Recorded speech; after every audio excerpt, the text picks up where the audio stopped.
In this effort, the United States is acting with a broad coalition that is committed to enforcing United Nations Security Council Resolution 1973, which calls for the protection of the Libyan people. That coalition met in Paris today to send a unified message, and it brings together many of our European and Arab partners. This is not an outcome that the United States or any of our partners sought. Even yesterday, the international community offered Muammar Gaddafi the opportunity to pursue an immediate ceasefire, one that stopped the violence against civilians and the advances of Gaddafi's forces.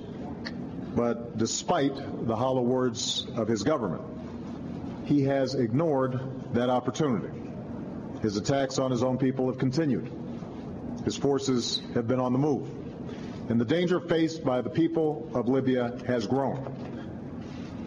I am deeply aware of the risks of any military action, no matter what limits we place on it. I want the American people to know that the use of force is not our first choice, and it's not a choice that I make lightly.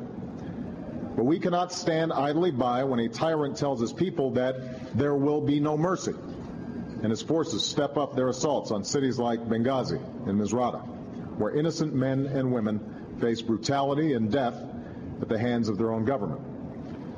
So we must be clear. Actions have consequences, and the writ of the international community must be enforced. That is the cause of this coalition. As a part of this effort, the United States will contribute our unique capabilities at the front end of the mission to protect Libyan civilians and to enable the enforcement of a no-fly zone that will be led by our international partners. And as I said yesterday, we will not, I repeat, we will not deploy any U.S. troops on the ground.